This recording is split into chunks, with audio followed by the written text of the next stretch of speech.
نحمده ونصلي على رسوله الكريم أما بعد فأعوذ بالله من الشيطان الرجيم بسم الله الرحمن الرحيم رب اشرح لي صدري ويسر لي أمري واحلل عقدة من لساني يفقهوا قولي اللهم انفعني بما علمتني وعلمني ما ينفعني وزدني علما اللهم أرنا الحق حقا وارزقنا اتباعه وأرنا الباطل باطلا وارزقنا اجتنابه ربي يسر ولا توسر وتمم بالخير وبك نستعين يا فتاح يا عليم اللهم فقهنا في الدين اللهم قوينا في الدين ربي زدني علما آمین یا رب العالمین۔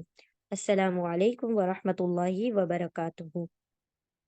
انشاءاللہ آج ہم کچھ ٹاپک جو پچھلا رہ گیا تھا، ہم نے دیکھا تھا حضرت سلمان فارسی رضی اللہ تعالیٰ عنہ کے اسلام لانے کے متعلق، کہ کس طرح انہوں نے جد و جہد کر کے اپنے ملک کو چھوڑا، پھر اپنے ملک کو چھوڑنے کے بعد ایک کے بعد ایک پادری کے پاس جا رہے تھے، کرسچن جو فادر ہوتے ہیں ان کے پاس، کہ ان کو دین حق مل جائے۔ پھر وہ ایک پادری دوسرے پادری کے پاس بھیج دیتا، پھر وہ دوسرا تیسرے کے پاس، اور اس طریقے سے آخری جو پادری تھا اس نے کہا تھا کہ آپ جو ہے اگر حق کی تلاش میں ہیں تو عرب میں ایک نبی مبعوث ہونے والے ہیں جو کہ دین حق لے کر آئیں گے، یعنی اسلام لے کر آئیں گے، نبی صلی اللہ علیہ وسلم کے متعلق کہا۔ تو وہ حضرت سلمان فارسی جو تھے، ایک قافلے کے ساتھ، جس میں ان کو غلام بھی بنا لیا، مطلب ایک قافلے کے ساتھ نکلے اور وہاں کے قافلے والوں نے ایز اے غلام ان کو بیچ دیا، اور وہ غلامی میں ہی کہاں پہنچ گئے ہیں؟ یثرب، یعنی کہ مدینہ پہنچ گئے، اور مدینہ میں ان کو خبر ہو گئی کہ آپ صلی اللہ علیہ وسلم آ گئے ہیں ہجرت کر کے۔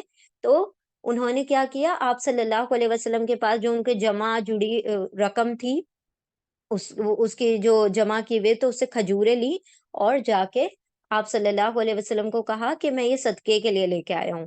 تو آپ صلی اللہ علیہ وسلم نے اس کو لے تو لیا، لیکن خود اس کو تناول نہیں فرمایا، خود نہیں کھایا، باقی سب میں ڈسٹریبیوٹ کر دیا۔ پھر اگلے دن انہوں نے پھر کھجورے لے کے آیا اور کہا کہ میں یہ ہدیہ لایا ہوں۔ تو آپ صلی اللہ علیہ وسلم نے گفٹ دیا تھا نا انہوں نے، تو کھا لیا۔ تو اور پھر آپ صلی اللہ علیہ وسلم کی، وہ کیونکہ دیکھنا چاہ رہے تھے کہ یہ آپ صلی اللہ علیہ وسلم واقعی ہی میں سچے نبی ہیں یا نہیں، کیونکہ یہ تین باتیں اس پادری نے کہی تھی کہ وہ جو سچے نبی ہوں گے تو وہ صدقہ نہیں لیں گے، اور وہ ہدیہ لے لیں گے، اور ان کے جو کندھے ہیں ان کے درمیان میں مہر نبوت ہوگی۔ تو وہ تیسری جو نشانی تھی وہ بھی ان کو دکھ گئی۔ آپ صلی اللہ علیہ وسلم کی جب چادر ہٹی بدن پر سے پیچھے کی طرف سے، تو ان کو مہر نبوت بھی دکھ گئی۔ تو انہوں نے فوراً آپ صلی اللہ علیہ وسلم کے ہاتھوں پر بیعت کر لی، اور پھر آپ صلی اللہ علیہ وسلم کو انہوں نے سارا واقعہ سنایا کہ میں کس طرح سے ملک بملک در بدر پھرتا پھرتا پھرتا یہاں تک پہنچا ہوں دین حق کی تلاش میں۔ تو آپ صلی اللہ علیہ وسلم کو اتنا پسند آیا ان کا واقعہ کہ کہا کہ سارے صحابہ اکرام کو بھی سناؤ۔ تو انہوں نے پھر کیا کیا، سارے صحابہ اکرام کو اپنا وہ سارا ماجرا سنایا۔ تو ہم اس کے آگے ایک حدیث ہے مسند احمد میں، حدیث نمبر 11743، 11743، اس کے اندر اس کا یہ پورا ہی واقعہ اس میں دیا ہوا ہے۔ اس کے آگے کچھ ایڈیشن ہے، وہ ہم آپ کو بتا دیتے ہیں۔ اس میں کیا کہا گیا کہ جب آپ صلی اللہ علیہ وسلم کو وہ بات اچھی لگی تو یہ واقعہ آپ کے صحابہ بھی سنے، تو آپ صلی اللہ علیہ وسلم نے حکم دیا کہ میرے صحابہ کو بھی سناؤ۔ پھر سیدنا سلمان رضی اللہ تعالیٰ عنہ غلامی کی وجہ سے مشغول رہے، کیونکہ ہمیں پتا ہے کہ وہ جو تھے وہ تو قافلے کے ساتھ رہے تھے، لیکن ان کو دھوکے سے بیچ دیا، غلام بنا کر بیچ دیا، وہ غلامی میں ہے، اور غلام کبھی بھی اپنے آقا کی پرمیشن کے بغیر کہیں نہیں جا سکتا، ان کو مطلب اس کی اجازت ضروری ہوتی ہے آقا کی۔ تو اب وہ غلامی میں تھے، اسی لیے وہ جنگ بدر اور احد میں شامل نہیں ہو سکے، کیونکہ وہ کسی اور کے غلام ہے نا، تو آپ صلی اللہ علیہ وسلم کے ساتھ کیسے وہ شامل ہو سکتے ہیں؟ اور غزوہ بدر اور غزوہ احد میں رسول کریم صلی اللہ علیہ وسلم کے ساتھ شریک نہ ہو سکے۔ سیدنا سلمان رضی اللہ تعالیٰ عنہ کہتے ہیں کہ ایک دن رسول کریم صلی اللہ علیہ وسلم نے مجھے فرمایا، سلمان اپنے مالک سے مکاتبت کر لو۔ مکاتبت کہا جاتا ہے، یعنی مکاتبت ایک میوچول کورسپونڈنس ہوتا ہے، یعنی اس میں کیا ہوتا ہے کہ جو غلام ہوتا ہے وہ اپنے آقا سے کہتا ہے کہ میں آپ کو سرٹن اماؤنٹ کچھ اتنی اتنی رقم طے کر لیتے ہیں، مطلب آقا اور غلام دونوں، اور وہ رقم اگر غلام اس کو چکا دے گا، کس کو؟ اپنے آقا کو، تو وہ آقا اس کو آزاد کر دے گا، یا پھر کوئی بھی کنڈیشن کہ جیسے میں آپ کے کھیتوں کی رکھوالی کر لوں گا اتنے ٹائم تک، میں آپ کو اتنی رقم دے دوں گا، جو بھی وہ دونوں آپس میں میوچولی ایگری ہو جائیں گے، تو وہ دونوں جس بات پر وہ ہو جائیں، راضی ہو جائیں، اور وہ غلام وہ کام کر دے یا اتنا پیسہ طے کر لے اور وہ غلام ان کو پے کر دے اپنے آقا کو، تو وہ آقا کیا کرتا ہے؟ آزاد کر دیتا ہے اس غلام کو، تو اس کو مکاتبت کہتے ہیں، مطلب لکھ لینا، کتبہ سے بنا ہے نا، کتبہ یعنی لکھنا، تو وہ لکھ لیتے ہیں، اور پھر وہ اپنی وہ جتنا بھی اس کو وقت لگ جائے، 1 سال 2 سال 5 سال، آہستہ آہستہ کر کے وہ چکا دے گا، اور پھر وہ آقا اس کو آزاد کر دے گا۔ تو آپ صلی اللہ علیہ وسلم نے حکم دیا حضرت سلمان کو کہ آپ مکاتبت کیوں نہیں کر لیتے، یعنی آپ آزاد ہونے کے لیے اس سے اپنے آقا سے بات کر لو، مکاتبت کر لو۔ بس میں نے اپنے آقا سے اس بات پر مکاتبت کر لی کہ میں اس کے لیے 300 کھجور کے چھوٹے درخت زمین سے اکھاڑ کر اس کی جگہ پر لگاؤں گا، یعنی اپنے آقا کے کھیتوں میں وہ جو چھوٹے پودے ہوتے ہیں وہ لگا دوں گا، تاکہ وہ بعد میں بڑے ہو جائے، پیڑ بن جائے، درخت بن جائے۔ تو میں 300 درخت آپ کے کھیت میں لگا دوں گا، اپنے آقا سے کہا، اور ساتھ ساتھ 40 اوقیے دوں گا۔ ٹھیک ہے، 40 اوقیے ایک رقم ہے، تو 40 اوقیا، جیسے ہم 40 روپے کہتے ہیں، ویسے 40 اوقیا وہ بھی دوں گا، اور 300 درخت لگاؤں گا، یہ انہوں نے کہہ دیا۔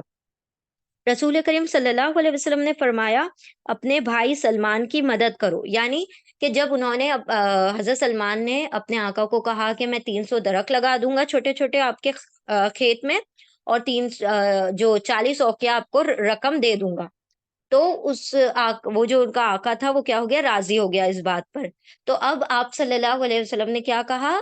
تمام صحابہ کرام سے کہا کہ سلمان کو مطلب یہ کرتے کرتے تو بہت وقت لگ جائے گا، وہ کہاں سے 300 درخت لائیں گے؟ تو ایسا کرو، تمام صحابی مل کر ان کی کیا کرو؟ ہیلپ کرو، ان کی مدد کرو، تاکہ وہ جلدی سے اپنی مکاتبت کو پورا کر کے آزاد ہو جائیں۔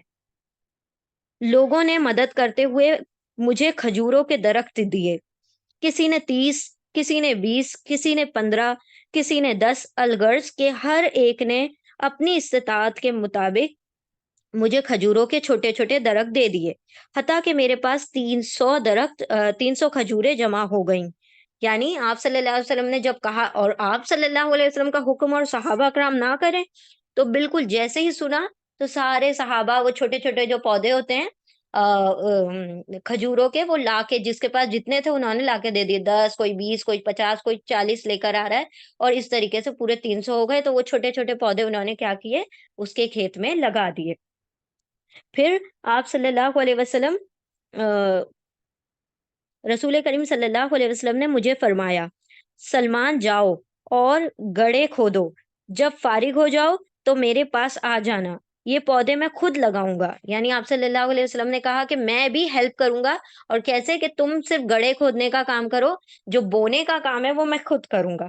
سیدنا سلمان رضی اللہ تعالیٰ عنہ کہتے ہیں، میں نے گڑھے کھودے، میرے ساتھیوں نے میری معاونت کی، یعنی مدد کی، جب میں فارغ ہوا تو آپ صلی اللہ علیہ وسلم کے پاس آیا اور آپ کو اطلاع دی۔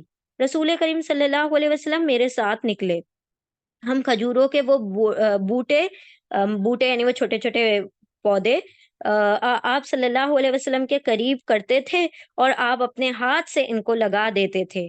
اس ذات کی قسم جس کے ہاتھ میں سلمان کی جان ہے، ان میں سے کھجور کا ایک پودا بھی نہ مرا۔ یعنی کہ آپ صلی اللہ علیہ وسلم نے کیا کہا کہ میں خود وہ پودے بوؤں گا، تم خالی گڑھے کھودنے کا کام کرو۔ تو سارے صحابی کیا کرنے لگے؟ حضرت سلمان کے ساتھ گڑھے کھودتے جاتے، اور آپ صلی اللہ علیہ وسلم کے قریب وہ پودے کرتے جاتے، آپ صلی اللہ علیہ وسلم خود بوتے جاتے۔ اور چونکہ آپ صلی اللہ علیہ وسلم کے ہاتھوں سے لگے ہوئے تھے وہ پودے، تو وہ ان میں سے ایک بھی پودا کیا ہوا؟ مرا نہیں، یعنی سب پھلدار درخت بن کے اگے۔ اب میں کھجور کے چھوٹے درخت تو لگا چکا تھا، 40 اوقیہ والا مال باقی رہ گیا تھا۔ کسی غزوے سے رسول کریم صلی اللہ علیہ وسلم کے پاس مرغی کے انڈے کے بقدر سونا لایا گیا، یعنی مرغی کا انڈا جتنا بڑا ہوتا ہے اتنا سونے کا انڈا آیا، اور اتنا سامان آ گیا سونے کا۔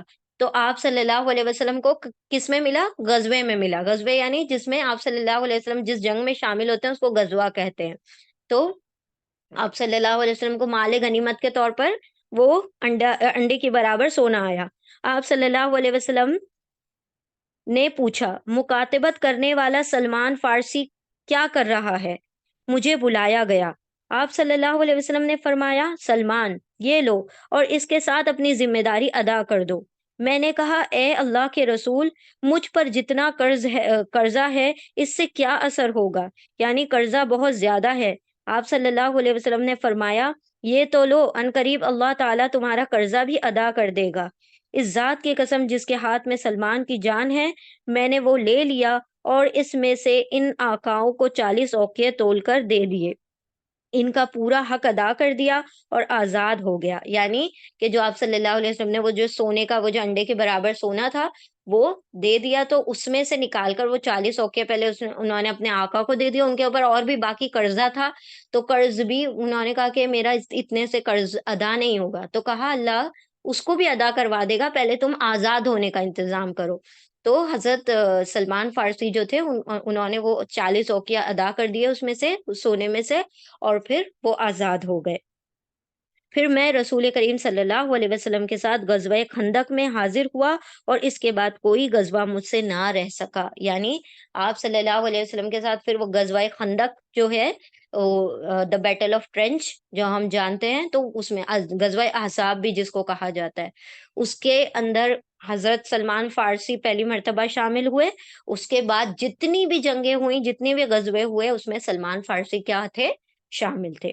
تو الحمدللہ یہاں پر سلمان فارسی رضی اللہ تعالیٰ عنہ کے متعلق جو بات تھی وہ مکمل ہو گئی کہ وہ کس طرح سے آزاد ہوئے۔ اب انشاءاللہ ہم اپنا نیا آج کا ٹاپک دیکھتے ہیں، وہ کس کے متعلق ہے؟ حضرت اکرمہ بن ابی جہل۔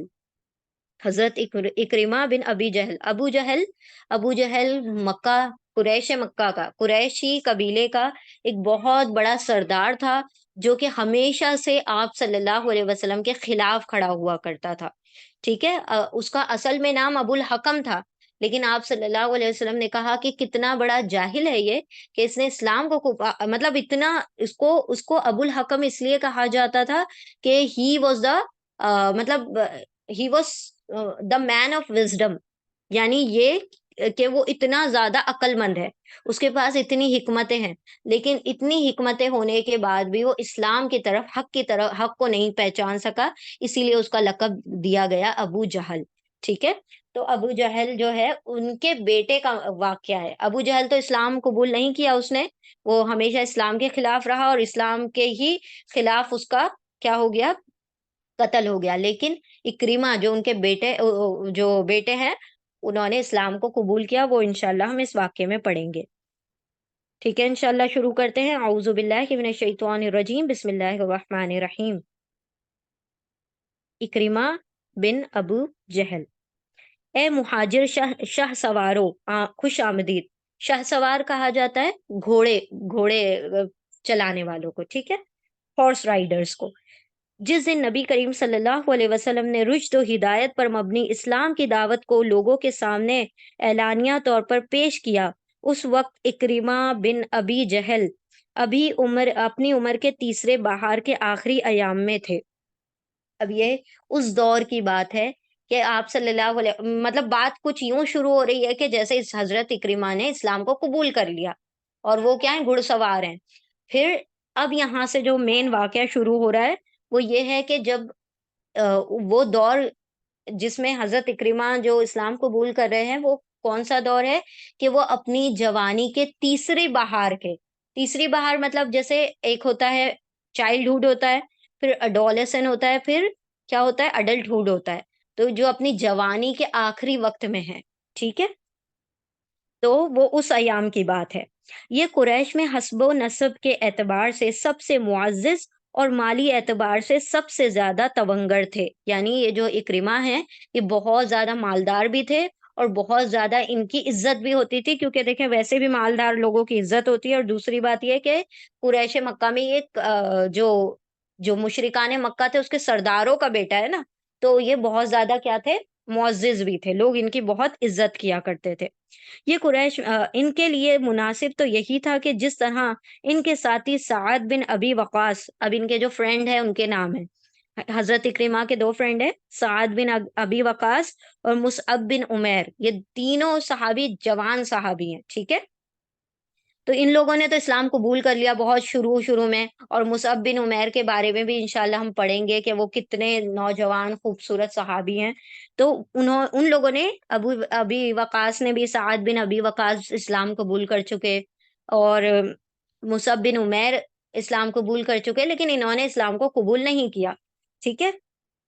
یعنی کہ ایک فرینڈ سرکل ہوتا ہے، تو جو ایک کر رہا ہوتا ہے سب کر رہے ہوتے ہیں نا، تو یہاں پر کہا جا رہا ہے کہ ان کو بھی چاہیے تھا کہ وہ اسلام کو قبول کر لیتے، لیکن انہوں نے نہیں کیا تھا۔ ان کے لیے مناسب تو یہی تھا کہ جس طرح سے ان کے ساتھیوں نے اسلام کو قبول کیا ہے، اور مکہ معظمہ کے بعض معزز گھرانوں کے فرزندوں نے اسلام کو قبول کیا، اسی طرح یہ بھی مشرف با اسلام ہو جاتے، لیکن ان کا باپ سب سے بڑی رکاوٹ تھا۔ اب باپ جو ہے قریش مکہ، مشرکان مکہ کے سرداروں میں سے ہے، وہ بڑے لیڈرز میں سے ہے، تو باپ کی کیا کر رہے تھے، وہ جو لیگیسی ہے اس کو کنٹینیو کرنا چاہتے تھے کہ میں بھی کیا ہوں، اسلام دشمن ہوں۔ کیا آپ جانتے ہیں کہ ان کا باپ کون تھا؟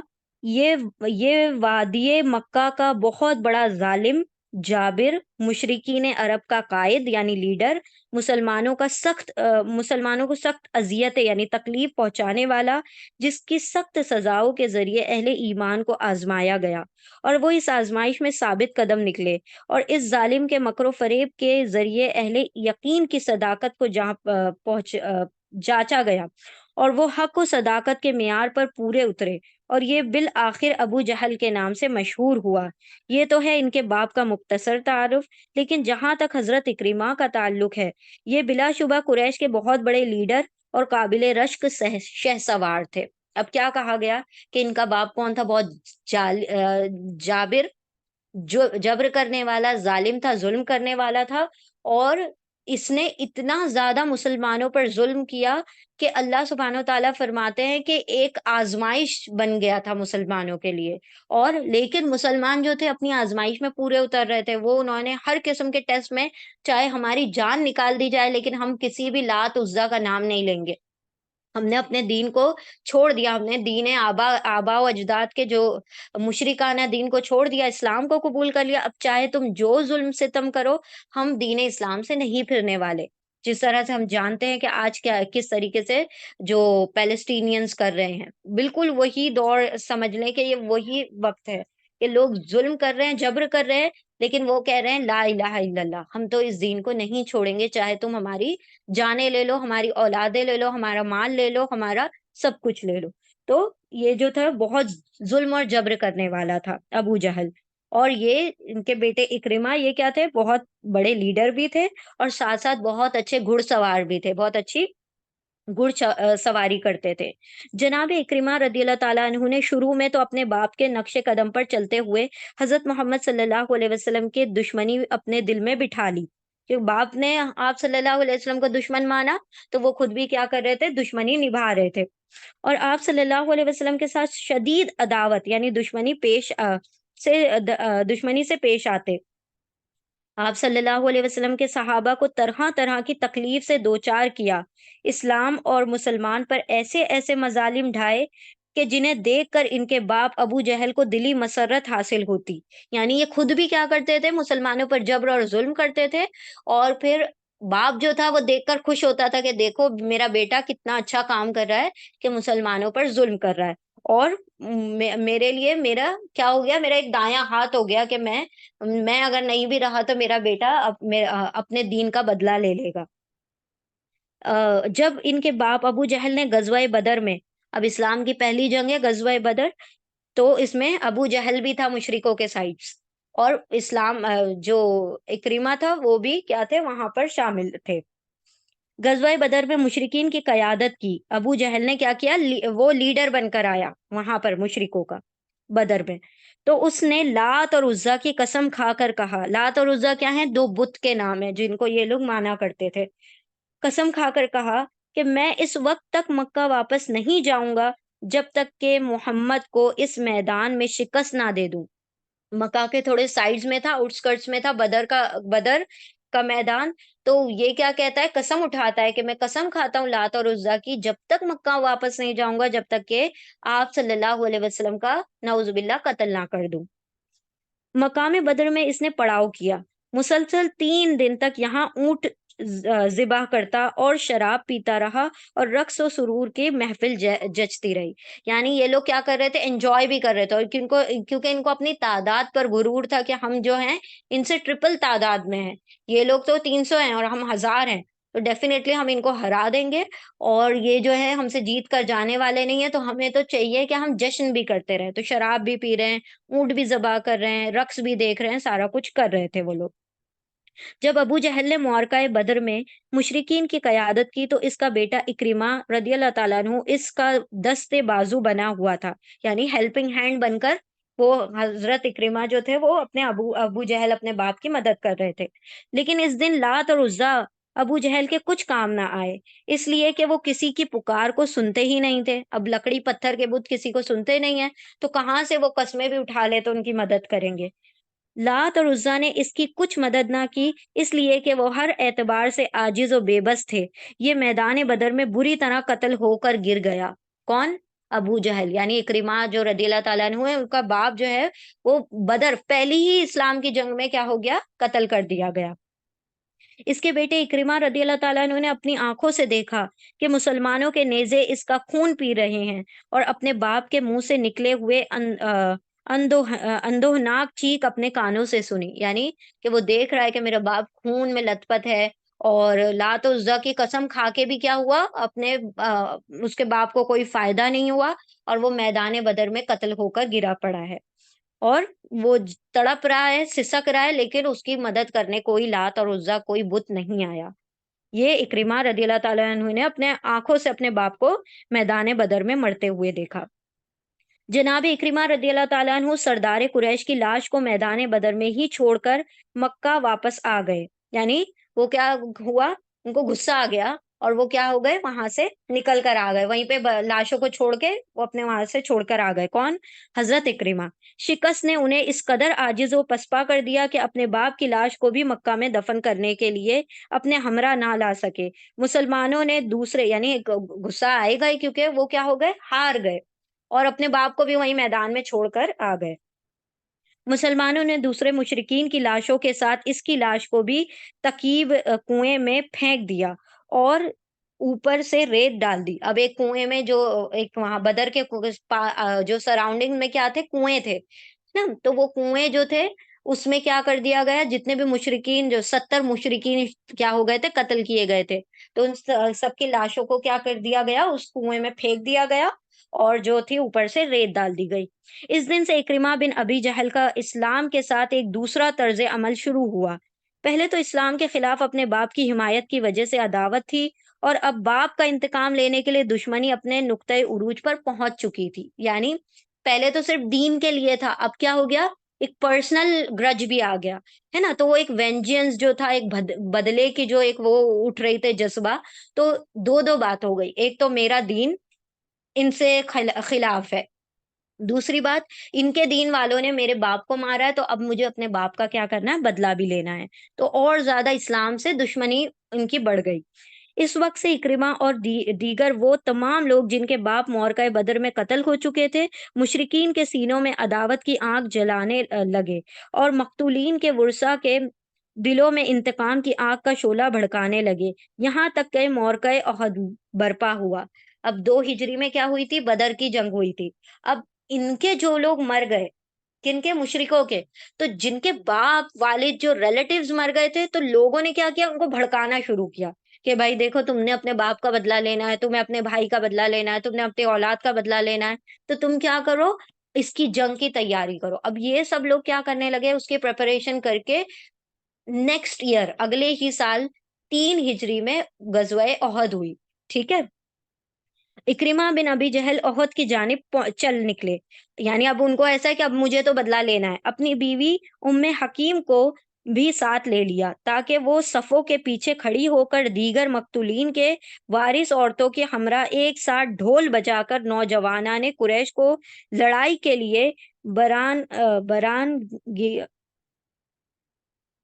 برانگیتا کر کے کرے، یعنی کیا کرے کہ نا خود تو یہ لوگ میدان جنگ میں شریک ہوں گے، یہ لوگ تلواروں سے اور لڑائی کریں گے، اور جو عورتیں ہوں گی یعنی میری جو بیوی ہوگی وہ کیا کرے گی، ڈھول بجا بجا کر جو جن کی جو لوگ مر گئے ہیں ان کی بیویوں کو ان کی بیٹیوں کو کیا کریں گے، اکسائیں گے کہ بھائی تم کیا کرو، اس کے اوپر سیلیبریشن کرو، ہم لوگ کیا کریں گے، ان کو قتل کریں گے، مسلمانوں کو قتل کریں گے اور تم اس کی خوشی منانا۔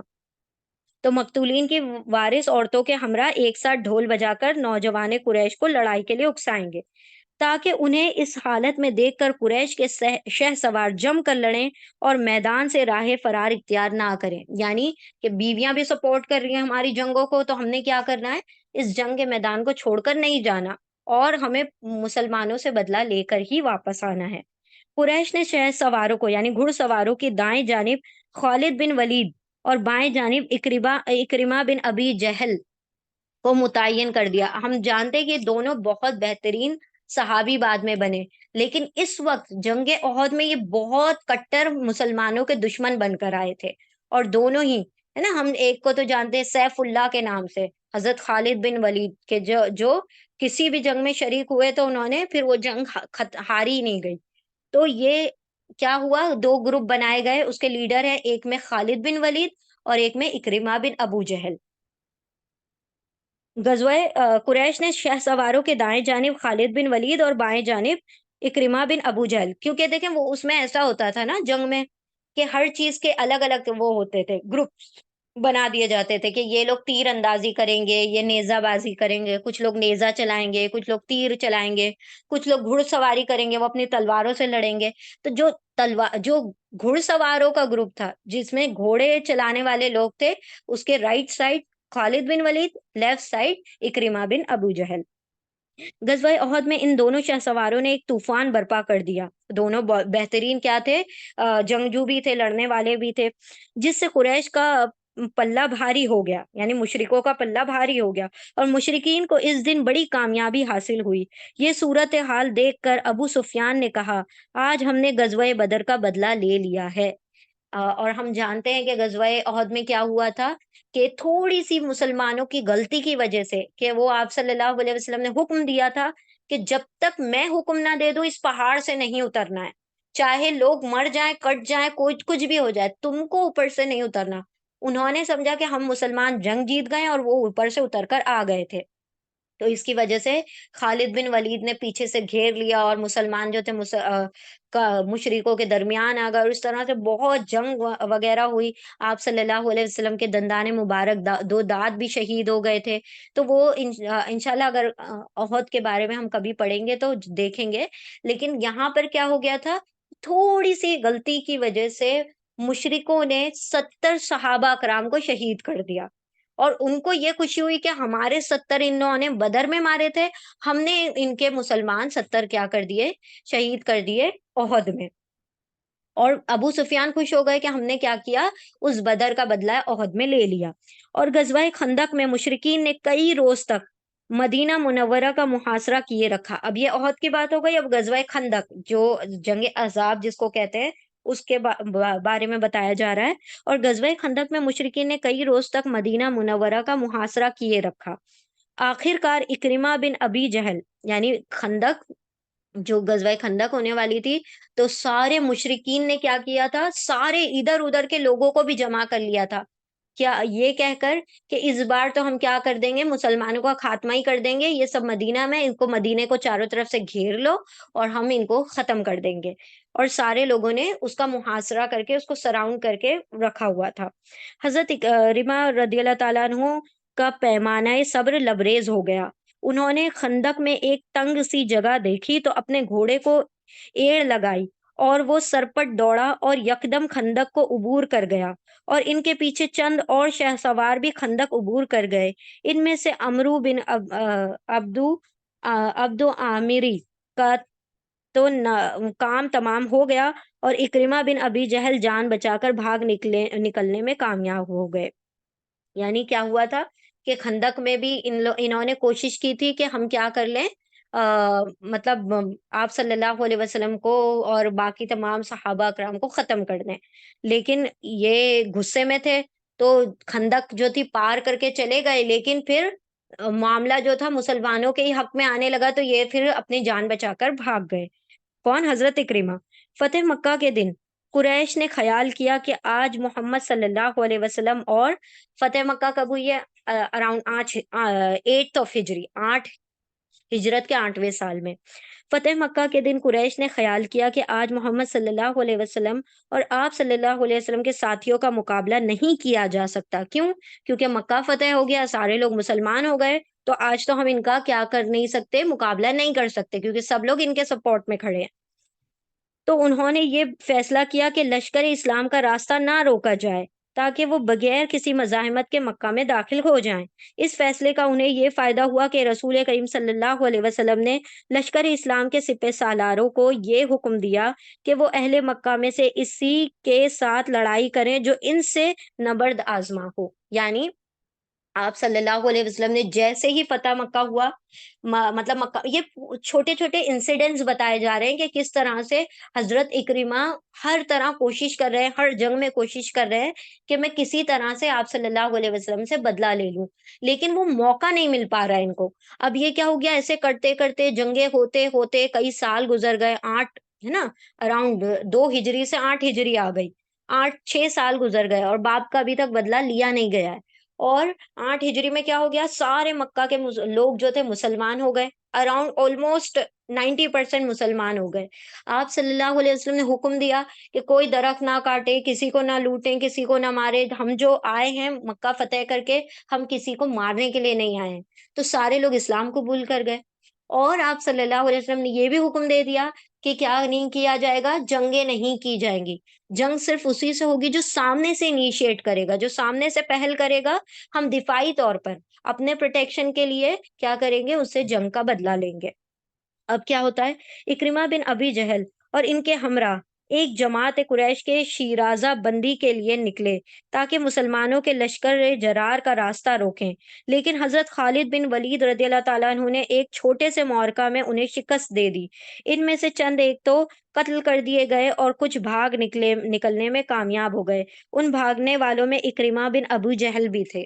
اب کیا ہوا، خالد بن ولید بھی مسلمان ہو چکے تھے، جو کہ احد میں مشرک تھے، اور اب آپ صلی اللہ علیہ وسلم کے سائڈ سے وہ لڑ رہے ہیں۔ آپ صلی اللہ علیہ وسلم نے کچھ لشکر ادھر ادھر بھیج دیے مسلمانوں کے کہ جو جنگ کرنے کی کوشش کرے ان سے کیا کرو، جنگ کا بدلہ لو۔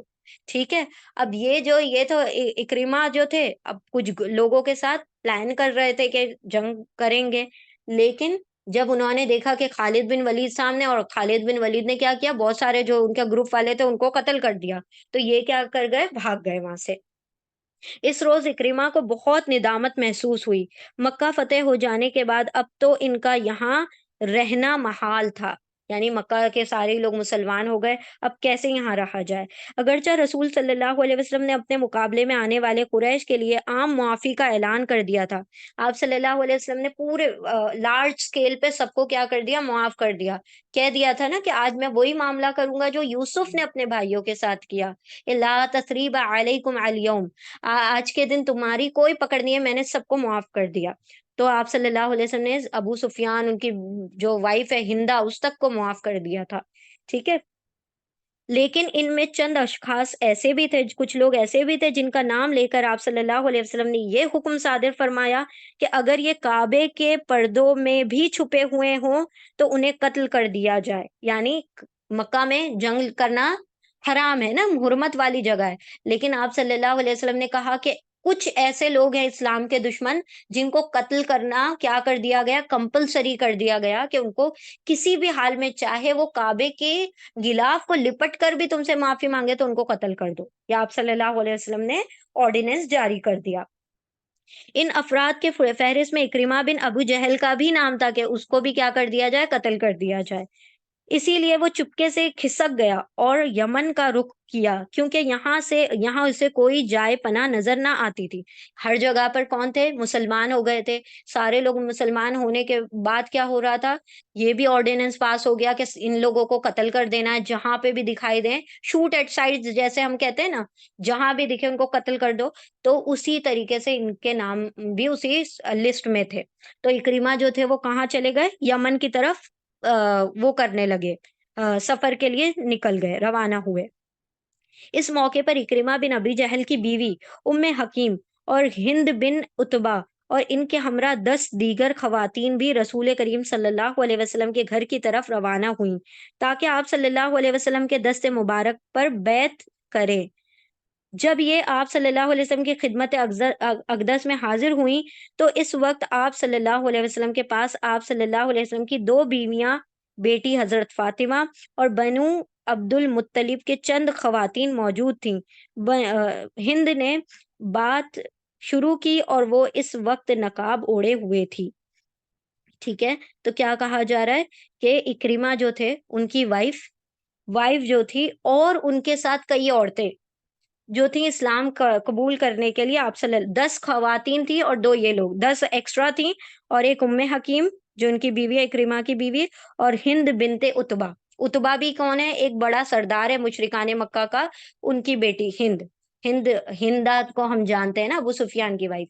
تو وہ دونوں بھی اسلام قبول کرنے کے لیے چلی گئیں، یعنی 2 بڑے سردار جو کہ مشرک تھے، ان کی جو بیویاں تھیں وہ اسلام قبول کرنے چلی گئی ہیں، اور اپنے ساتھ 10 عورتوں کو اور لے کے چلی گئی کہ ہم کیا کریں گے، آپ صلی اللہ علیہ وسلم کے ہاتھوں پہ بیعت لے لیں گے۔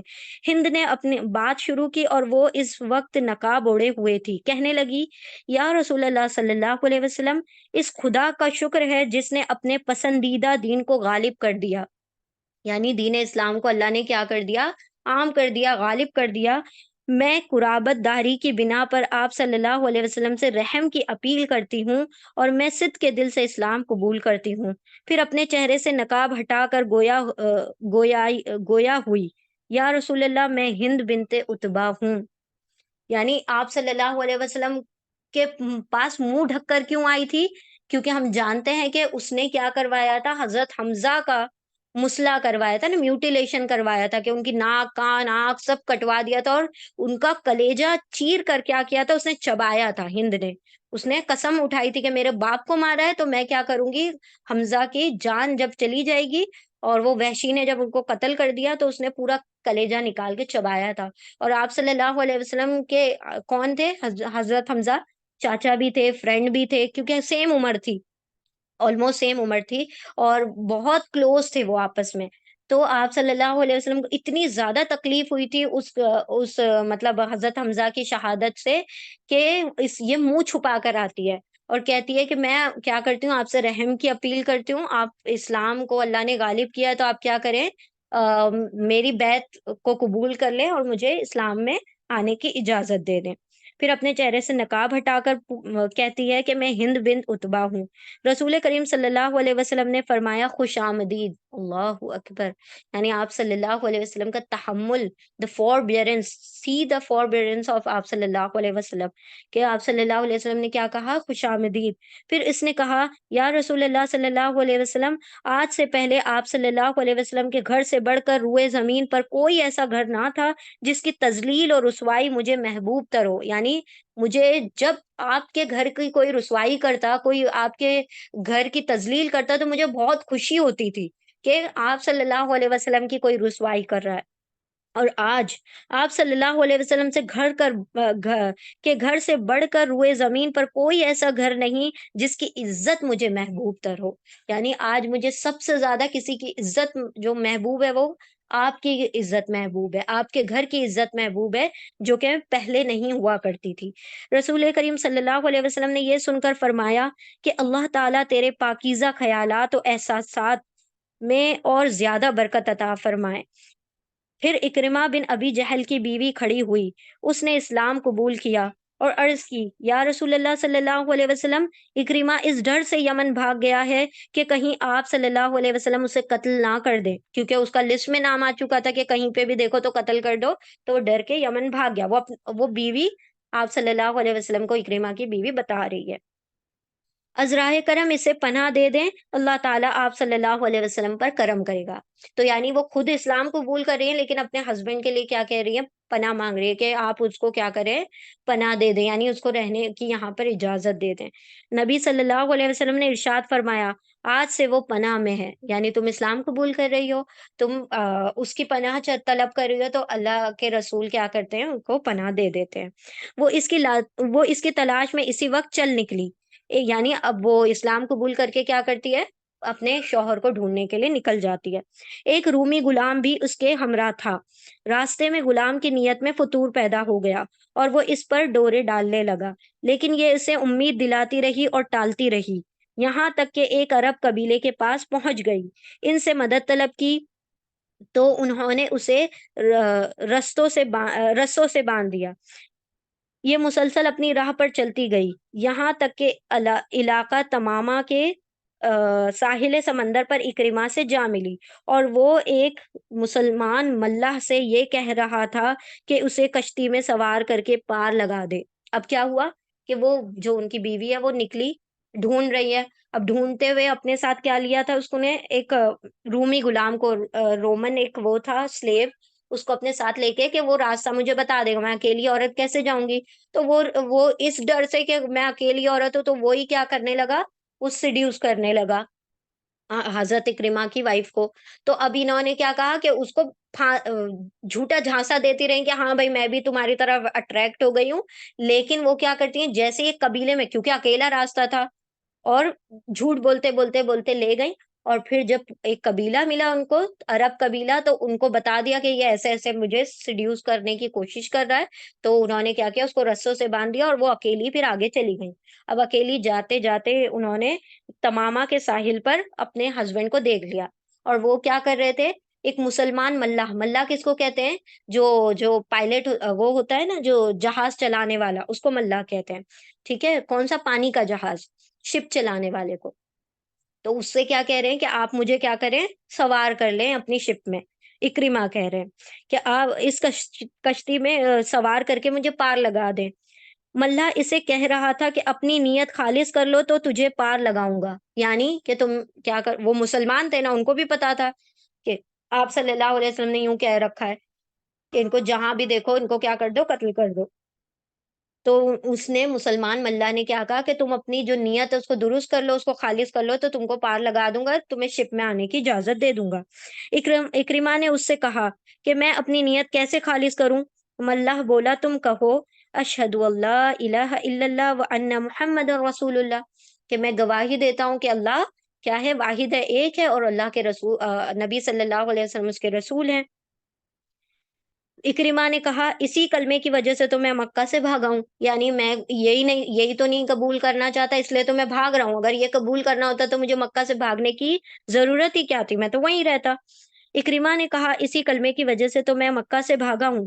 وہ دونوں یہ گفتگو کر رہے تھے کہ ام حکیم، یعنی جو ان کی وائف تھی، وہاں اکرما کے پاس پہنچ گئی اور کہنے لگی، میرے چچا کے بیٹے، میں آپ کے پاس لوگوں میں سب سے افضل ہوں، یعنی وہ جو ان کی شادی ہوئی تھی وہ اپنے کزن سے ہی ہوئی تھی، اپنے چچا زاد جو کزن تھے ان سے ہی ہوئی تھی۔ تو وہ کیا کہتی ہیں، میرے چچا کے بیٹے، میں آپ کے پاس لوگوں میں سب سے افضل، سب سے بڑھ کر نیک اور بہتر ہستی کے پاس سے آئی ہوں۔ کون؟ آپ صلی اللہ علیہ وسلم کے پاس سے آئی ہوں، یعنی حضرت محمد بن عبداللہ کے پاس سے۔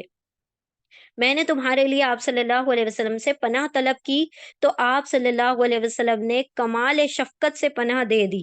اب اپنے آپ کو ہلاکت میں نہ ڈالیے، یعنی اب آپ کو بھاگنے کی ضرورت نہیں ہے، میں نے آپ کے لیے پناہ طلب کر لی، اور وہ بہت شفیق انسان ہے، انہوں نے آپ کے لیے ایگری بھی کر لیا کہ ہاں بھائی میں اب ہم اکرما کو قتل نہیں کریں گے۔ اس نے کہا کیا تم نے خود بات کی ہے؟ یعنی اب یہ کسی کی سنی سنائی بات تو مجھے آ کے نہیں سنا رہی ہو، واقعی میں تم ہی پوچھ کے آئی ہو؟ فرمایا ہاں میں نے خود بات کی، تو آج صلی اللہ علیہ وسلم نے آپ کو پناہ دے دی۔ وہ مسلسل یقین اور اطمینان دلاتی رہی، یہاں تک کہ اکرما اس کے ہمراہ لوٹ آئے۔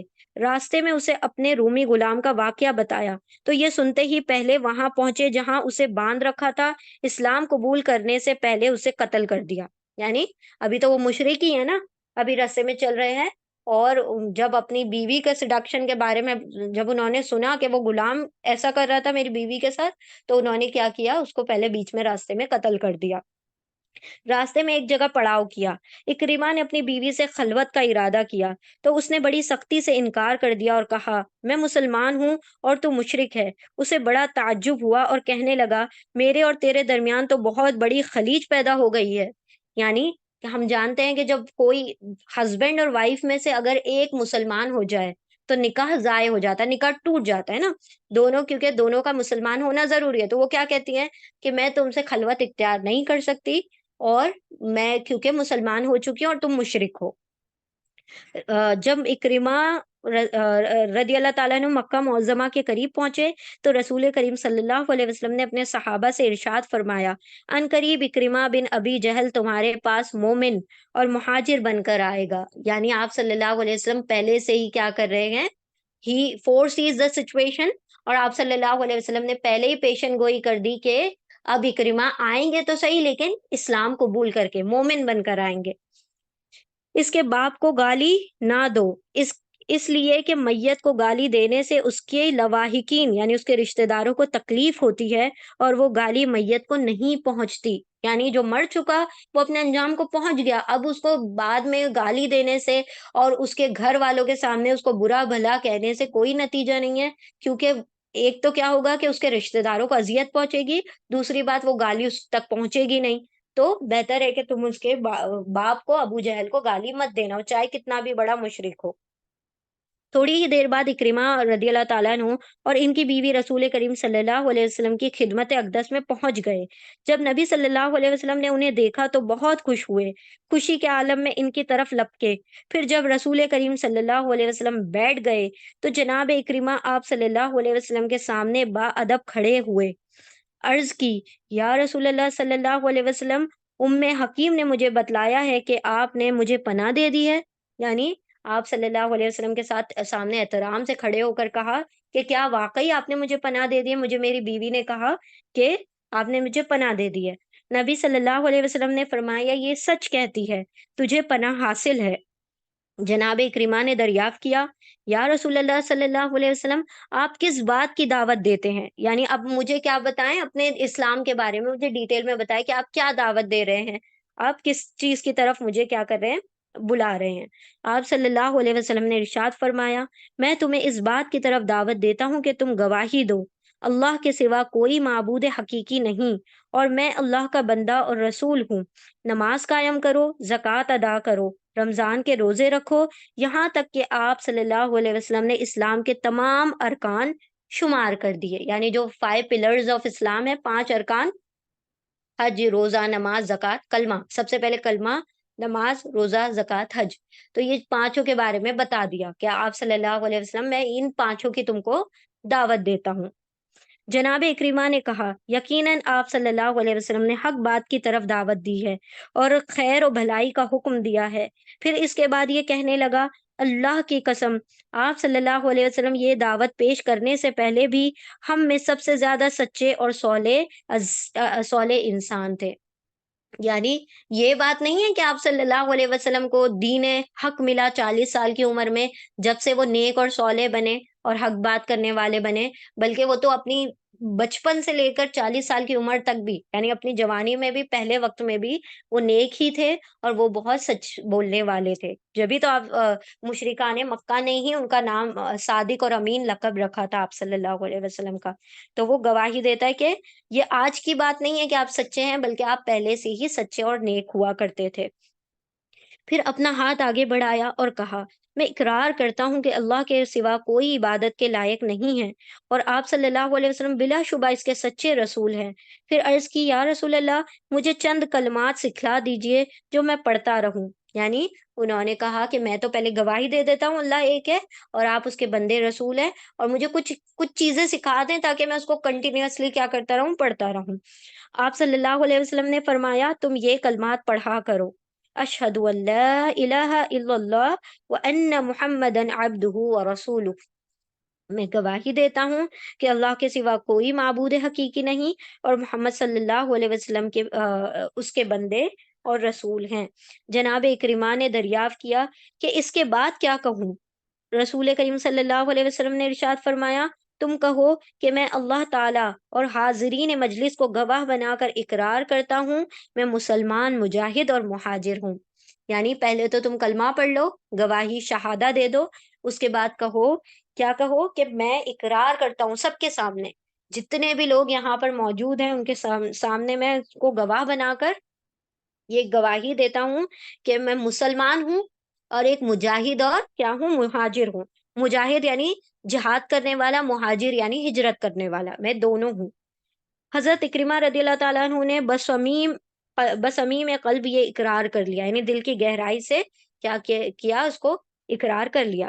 اس موقع پر رسول کریم صلی اللہ علیہ وسلم نے ارشاد فرمایا، اگر آج تم مجھ سے کوئی ایسی چیز مانگو گے جو میں نے کسی کو دی ہو تو وہ میں تمہیں ضرور دوں گا۔ حضرت اکرمہ رضی اللہ تعالیٰ عنہ نے کہا، رسول اللہ صلی اللہ علیہ وسلم مجھے ہر وہ عداوت معاف کر دیں جو میں نے آپ سے کی، اور اس مقابلے کی معافی دیں جو زمانہ جہالت میں آپ سے کیا، اور ہر وہ بات معاف کر دیں جو آپ صلی اللہ علیہ وسلم کے سامنے یا غیر حاضری میں آپ کے خلاف کی۔ یعنی وہ کیا کہہ رہے ہیں کہ آپ صلی اللہ علیہ وسلم نے کہا کہ تم چاہتے ہو کہ میں تمہیں کچھ دوں؟ تو کہا کہ ہاں یا رسول اللہ، مجھے معافی دے دے میرے ہر خطا کے لیے، میں نے جو آپ کے خلاف پلاننگز کی، پلاٹنگز کی، میں آپ کے خلاف جو بھی باتیں کی، آپ کے سامنے کی یا آپ کے پیچھے کی، اور جو بھی میں نے آپ کے خلاف جو جتنی بھی تدبیریں لگائیں، وہ سب مجھے کیا کر دیں، آج آپ معاف کر دیں۔ یہ سن کر رسول کریم صلی اللہ علیہ وسلم نے دعا کی، الہی اسے ہر وہ عداوت، ہر وہ دشمنی معاف کر دے جو اس نے مجھ سے کی۔ یعنی اللہ رب العزت سے دعا کی آپ صلی اللہ علیہ وسلم نے کہ اللہ اس کی دشمنی کو معاف کر دے، اور اس راستے کی ہر ایک لغزش کو معاف کر دے جس میں یہ تیرے اسلام کے نور کو بجھانے کے لیے چلا، یعنی اسلام کو مٹانے کے لیے جتنی بھی اس نے کوشش کی، یا اللہ اس ہر کوشش کو کیا کر دے، معاف کر دے۔ الہی میرے سامنے یا میری غیر حاضری میں جو یہ میری عزت کے در پہ ہوا، اس کی یہ لغزش بھی معاف کر دے، یعنی جو بھی یہ میرے کیا کرتا تھا، عزت میں کمی کرنے کی کوشش کرتا تھا، جو میری تذلیل کے لیے کوشش کرتا تھا، یا اللہ اس کو بھی معاف کر دے۔ یعنی آپ صلی اللہ علیہ وسلم ہاتھ اٹھا کر اکرمہ رضی اللہ تعالیٰ عنہ کے لیے دعا کر رہے ہیں۔ حضرت اکرمہ رضی اللہ تعالیٰ عنہ کا چہرہ خوشی سے تمتما اٹھا، اور وہ یہ کہا، یا رسول اللہ صلی اللہ علیہ وسلم، اللہ کی قسم، اللہ کی راہ سے روکنے کے لیے جو کچھ میں خرچ کیا کرتا تھا اس سے دگنا زیادہ اب راہ خدا میں خرچ کیا کروں گا، اور جو میں نے اللہ کی راہ سے لوگوں کو روکنے کے لیے لڑائیاں لڑی، سب میں اللہ کی راہ میں دگنا زیادہ لڑائیاں لڑوں گا۔ یعنی جو مال اور جان جتنی میں نے مشرک ہوتے ہوئے لگائی تھی اسلام کے خلاف، اس سے دگنی جان اور دگنا مال کیا کروں گا، اسلام کے حق میں لگا دوں گا، اسلام کے لیے جنگیں لڑنے کے لیے لگا دوں گا، اللہ کی راہ میں لگا دوں گا۔ اس دن سے میدان جنگ کا یہ بہادر شاہ سوار، بہت بڑا عبادت گزار، شب زندہ دار، اور مساجد میں کثرت سے اللہ کی کتاب کو تلاوت کرنے والا بن گیا۔ ان کی حالت یہ تھی کہ قرآن مجید اپنے چہرے پر رکھتے اور کہتے، میرے رب کی کتاب، میرے رب کی کتاب، میرے رب کا کلام، میرے رب کا کلام، اور پھر خشیت الہی سے رونا شروع کر دیتے۔ یعنی ان کو ایسا مطلب ایک گوز بمز نہیں آ جاتے ہیں کہ یہ تو اللہ کا کلام ہے جو کہ میرے ہاتھ میں ہے، یعنی کہ میں ایک ادنا سا بندہ جس کے ہاتھ میں اللہ رب العزت کی کتاب ہے، اور وہ پکڑ کر کیا کرتے تھے، روتے تھے کہ یہ میرے رب کا کلام ہے، میرے رب کا کلام ہے، یہ میرے رب کی کتاب ہے، اور کثرت سے پھر رونا شروع کر دیتے تھے۔ یعنی اتنا زیادہ ان کے اوپر وہ طاری ہو جاتی تھی اللہ کے کلام سے۔ حضرت اکرمہ رضی اللہ تعالیٰ عنہ نے رسول کریم صلی اللہ علیہ وسلم سے کیا گیا وعدہ پورا کر دکھایا، اس طرح کہ جس معرکے میں، جس جنگ میں بھی مسلمان داخل ہوئے، حضرت اکرمہ رضی اللہ تعالیٰ عنہ بھی اسلام لانے کے بعد اس میں شریک ہوئے۔ جس محاذ کے لیے بھی نکلے، آپ اس کی سر فہرست رہے۔ غزوہ یرموک میں تو حضرت اکرمہ رضی اللہ تعالیٰ عنہ لڑائی کی طرف اس طرح متوجہ ہوئے جس طرح کوئی پیاسا گرم ترین دن میں ٹھنڈے پانی کی طرف لپکتا ہے، یعنی کہ ہر جنگ میں اب کیا کر رہے تھے، بالکل سٹار پرفارمنس دکھا رہے تھے، یعنی اب میں ہر جنگ میں کیا کروں گا، اپنی دگنی جان لگا دوں گا۔ یرموک میں بھی وہ بڑھ چڑھ کر انہوں نے حصہ لیا۔ جب اس موقع میں مسلمانوں پر دشمن کی طرف سے شدید دباؤ پڑا تو حضرت اکرمہ رضی اللہ تعالیٰ عنہ اپنے گھوڑے سے نیچے اتر آئے اور اپنی تلوار کی نیام توڑ دی، اور رومیوں کے صفوں میں گھس کر بے جگری سے لڑنا شروع کر دیا۔ یہ منظر دیکھ کر خالد بن ولید رضی اللہ تعالیٰ عنہ جلدی سے آگے بڑھے اور فرمایا، اکرمہ اس طرح نہ کرو، تمہارا یہاں قتل ہو جانا ہے، مسلمانوں کو بہت گرا گزرے گا۔ تو انہوں نے فرمایا، خالد آپ پیچھے ہٹ جائیں، آپ نے تو اب پہلے ایمان لا کر کریم صلی اللہ علیہ وسلم کی رفاقت حاصل کر لی تھی۔ میں اور میرا باپ تمام لوگوں سے بڑھ کر رسول کے صلی اللہ علیہ وسلم کے مخالف رہے ہیں، مجھے چھوڑ دیجیے تاکہ میں آج اپنے گناہوں کا کفارہ دے دوں۔ پھر کہا، بھلا یہ کیسے ہو سکتا ہے کہ بہت سے مقامات پر میں نے رسول صلی اللہ علیہ وسلم کے خلاف لڑائی لڑی ہو اور آج رومیوں سے پیٹ پھیر کر بھاگ جاؤں؟ یہ ہرگز نہیں ہو سکتا۔ یعنی کہ رومنز جو تھے، جب مسلمانوں پر حملہ کر رہے تھے تو یہ کیا کرتے ہیں کہ بالکل ان کی صفوں میں گھس کے اور پھر لڑائی کرتے ہیں۔ تو خالد کیا کہتے ہیں کہ بھائی تم اگر یہاں پر شہید ہو جاؤ گے تو مسلمانوں کو بہت تکلیف ہوگی۔ تو کہا کہ نہیں، میں نے جو اسلام کے خلاف جتنی مخالفت کی ہے، آج میں اس کا کیا کرنا چاہتا ہوں، یہاں پر اپنی جان دے کر اس کا کفارہ ادا کرنا چاہتا ہوں۔ یعنی آج میں شہید ہو جاؤں گا تو مجھے کیا مل جائے گا، ایک سکون مل جائے، میری روح مطمئن ہو جائے گی۔ تم تو مجھ سے پہلے کیا ہو گئے تھے، اسلام قبول کر گئے تھے، تو تم کو تو نبی صلی اللہ علیہ وسلم کی رفاقت، ان کی کمپینین شپ ملی، لیکن میں بہت لیٹ اسلام کو قبول کیا، اور اس پہ بھی میرا باپ جو تھا کافر ہی مر گیا۔ تو اب مجھے کیا کرنا ہے، مجھے کفارہ ادا کرنا ہے۔ پھر مسلمانوں میں یہ اعلان کیا، آج موت پر کون بیعت کرے گا؟ تو آپ کے چچا حارث بن ہشام اور زرار بن ازور کے علاوہ 400 مسلمانوں نے آپ کے ہاتھ پر بیعت کی۔ یعنی آپ کے چچا جو تھے حارث بن ہشام، انہوں نے بھی کہا کہ بھائی آج کے دن میں کیا کرنا چاہتا ہوں، اپنی جان دینا چاہتا ہوں، آج ہم شہید ہونا چاہتے ہیں۔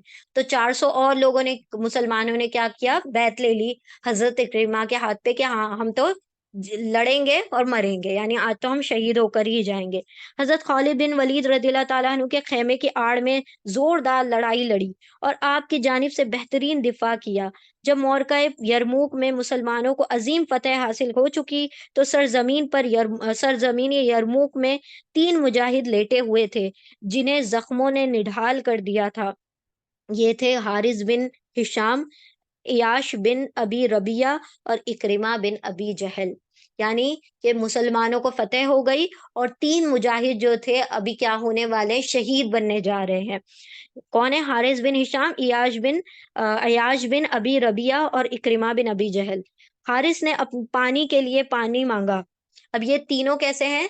یہ میدان جو جب جنگ ختم ہو جاتی ہے تو کیا ہوتا ہے کہ سارا جو مال غنیمت ہے وہ سمیٹا جاتا ہے، جو لوگ زخمی ہیں ان کو کیا کیا جاتا ہے، مطلب ان کے ٹریٹمنٹ کے لیے ان کے حکیموں کے پاس لے جایا جاتا ہے، سارے ان کو جو آفٹر فائٹ جو میدان میں ہوتا ہے وہ موقع بتایا جا رہا ہے کہ سارے لوگ کیا ہو گئے، مطلب جو کافر تھے وہ چلے گئے، سارا فتح ہو گیا۔ اب یہ 3 لوگ لائن سے لیٹے ہوئے ہیں، اور کیا کیسے لیٹے ہوئے ہیں؟ زخمی حالت میں۔ حارث نے پانی پینے کے لیے مانگا۔ جب ان کی خدمت میں پانی پیش کیا گیا تو حضرت اکرمہ رضی اللہ تعالیٰ عنہ نے پانی کی طرف دیکھا تو حضرت حارث رضی اللہ تعالیٰ عنہ نے کہا کہ پہلے انہیں پلا دو۔ اب یہ تینوں کیسے ہیں؟ لیٹے ہوئے ہیں، اور تینوں کہہ رہے ہیں العطش العطش، پیاس پیاس، صرف اتنی آواز نکل رہی ہے، پیاس پیاس۔ اب سب سے پہلے کوئی آیا ہے کہ بھائی پانی آپ پی لو، کس کے پاس؟ حضرت حارث کے پاس۔ اب حضرت حارث نے دیکھا کہ حضرت اکرمہ کو بھی پیاس لگی ہوئی ہے اور وہ بھی العطش العطش، پیاس پیاس کر رہے ہیں۔ تو حضرت حارث کیا کہتے ہیں کہ جاؤ پہلے اکرمہ کو پلا دو پھر مجھے پلانا۔ حضرت اکرمہ رضی اللہ تعالیٰ عنہ نے پانی کی طرف دیکھا تو حضرت حارث نے کہا کہ پہلے انہیں پلا دو۔ جب پانی ان کے قریب لایا گیا تو حضرت عیاش رضی اللہ تعالیٰ عنہ نے ان کی طرف دیکھا تو حضرت اکرمہ رضی اللہ تعالیٰ عنہ نے کہا پہلے انہیں پلا دو۔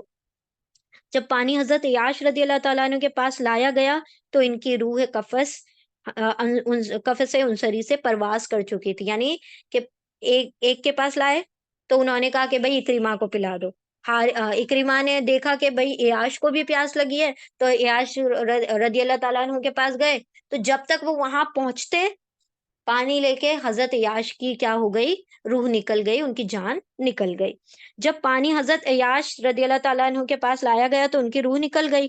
جب پانی پہلے دونوں ساتھیوں کے پاس لایا گیا تو وہ بھی اللہ کو پیارے ہو چکے تھے۔ اللہ ان سب پر راضی ہو گیا اور انہیں حوض کوثر سے پانی پلائے گا جس کے پینے سے انہیں کبھی پیاس نہ لگے گی، اور انہیں جنت الفردوس کے سبزہ زار میں جگہ عطا فرمائے گا جس میں یہ ہمیشہ خوشحال رہیں گے۔ یعنی ایک دوسرے پر اپنے آپ کو اپنی جان پر دوسرے کی جان کو کیا کر رہے ہیں؟ ترجیح دے رہے ہیں۔ یعنی صحابہ کرام دیکھ رہے ہیں کہ کسی اور کو پیاس لگی ہے تو مجھ سے پہلے کسی اور کو کیا کر دیا جائے؟ پلا دیا جائے۔ حضرت کریمہ رضی اللہ تعالیٰ عنہ کے تفصیلی حالات زندگی معلوم کرنے کے لیے درج ذیل کتابوں کا مطالعہ کریں: الاصابۃ المترجم، تہذیب الاسماء، خلاصۃ التحصیب، ذیل مزیل، تاریخ اسلام علامہ ذہبی، رغبت الاول۔